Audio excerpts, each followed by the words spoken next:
Ավանդաբար բյուջեի նախագծի ներկայացմանը նվիրված հանդիպումները հենց խորհրդարանի փոքր դահլիճում են անցկացվում։ Այս անգամ դահլիճը ոչ բոլոր ներկայացողներին կարողացավ տեղավորել եւ գործադիրներ բազմամարդ կազմով եկել եւ պատգամավորներն էին ակտիվ ներկայացել։ Ամեն դեպքում ավանդույթը պահպանվեց։ Ֆինանսա-բյուջետային եւ տնտեսական կառավարման հարցերի մշտական հանձնաժողովի նախագահը մեկնարկը հայտարարեց։ Գլխավոր բանախոսը ֆինանսների նախարարն է։ 2016-ը լավատեսական թվերով է ամփոփվելու։ Խոսքը համախառնեցին արդյունքի մասին է 8%-ից ցածր չլինի, եթե ավել չլինի։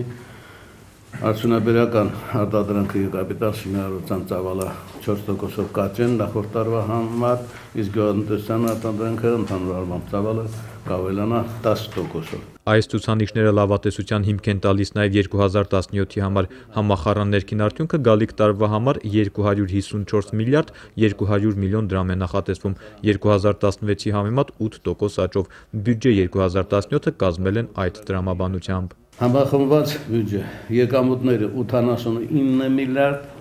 789.8 միլիոն դրամի չափով։ Ծախսերը 95 միլիարդ 299 միլիոն դրամ։ Դեֆիցիտը 5 միլիարդ 509.2 միլիոն դրամի չափով։ Հարկային եկամուտները կազմեն 17.5%-ով, իսկ ընդհանուր եկամուտները 8.9%, հաշվի առնելով այս տարվա վերջին փոփոխությունները։ Բյուջեն ընդգծված սոցիալական ուղղվածություն է ունենալու 2016-ի համեմատ 6.3%-ով աճած ծախսերի մոտ 70%-ը սոցիալական ուղղվածության են։ Ընդհանուր առմամբ 67.5% է, բայց դրա մեջ չի մտնում այն բոլոր շինարարական օբյեկտները, որոնք սոցիալական բույթ են կրում, երբ որ դրանք էլ մենք տեղադրենք, արդեն 70%-ից ավելի կլինի։ Գործող սոցիալական ծրագրերը պահպանվում են, ավելանում են նորերը 11 միլիարդ 700 միլիոն դրամ կապիտալ շինարարությանը կուղվի 900 միլիոն դրամ է ուղղվելու ջրամատակարարման ոլորտին, կրթության բնագավառին հատկացվող գումարները 650 միլիոն դրամով կավելանան, դրա մեծ մասը Շուշիի տեխնոլոգիական համալսարանի համար է նախատեսվում։ Նորությունները կառավարության ղեկավարն է մեկնաբանել։ Սոցիալական ոլորտի նորություններից մեկը պատերազմի առաջին եւ երկրորդ կարգի հաշմանդամների ընտանիքների կոմունալ ծախսերի սուբսիդավորման ծրագիրն է։ Այդ ընտանիքները հոսանքի գազի վճար չեն տալու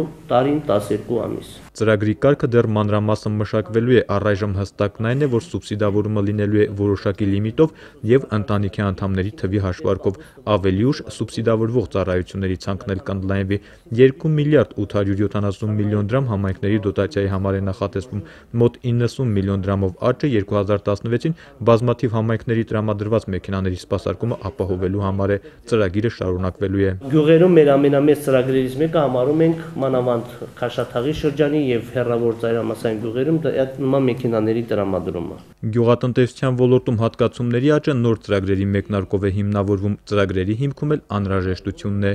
Կաթի եւ տավարի խոշորի մսի մենք այսօր պրոբլեմ ունենք արդեն։ Նոր ծրագրերը ոչ միայն այս խնդիրը կլուծեն, այլև երկրագործության զարգացման համար նոր պայմաններ կապահովեն, ակնկալում է վարչապետը։ Հարկային եկամուտների աճը տնտեսական աճից ավելի բարձր է լինելու։ Կառավարության ղեկավարը վստահեցնում է, դա ի հաշիվ խստացումների չի լինի։ Ընդհակառակն գործարար միջավայրի համար հաճելի նորություններ կլինեն։ 2007-ից հետո կառավարությունը հարկային համաներման երկրորդ նախաձեռնությամբ է հանդես գալիս։ Մոտորապես տուժերի 10%-ը եւ տուգանքի 40%-ը մարելու դեպքում ազատում է 90% տուժից եւ 60% տուգանքից։ Հարկային ոլորտից մեկ այլ նախաձեռնություն էլ անհուսալի ապարքներից հրաժարվելն է։ 2009 թվականի հունվարի 1-ից հետո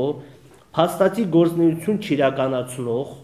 գույք եւ եկամուտներ չունեցող հարկ վճարողներին ամբողջությամբ ազատել հարկային եւ այլ պարտադիր վճարների գործող պարտավորությունների կատարումից, հաշվի առնելով այդ պարտավորությունների գազման անհուսալիությունը։ Արդյոք դա չարաշահումներ չի բերի հնչած մտավախությանն ի պատասխան, կառավարության ղեկավարը խոստանում է աշխատելու են բացառել։ Պարտաճանաչ հարկատուների համար էլ արտոնություններ կլինեն, ավելի ճիշտ, ապրիլյան պատերազմից հետո մինչև տարեվերջ սահմանված արտոնությունները կգործեն նաև 2017-ին։ Բազմաթիվ ծրագրեր իրականացվելու են ապրիլյան պատերազմից արված հետևությունների հաշվարկով, քաղաքապաշտպանության միջոցառումները ուշադրության կենտրոնում են լինելու, դրանց նաև խոշոր արտաբյուջետային միջոցներ են ուղղվելու։ Ընդհանուր առմամբ կառավարության ղեկավարը 2017-ը խոստումնալից է համարում, բյուջե 2017-ը կազմելիս ոչ թե առավելագույն, այլ նվազագույն ակնկալիքներն են հիմք ընդունել։ Եթե դա աստված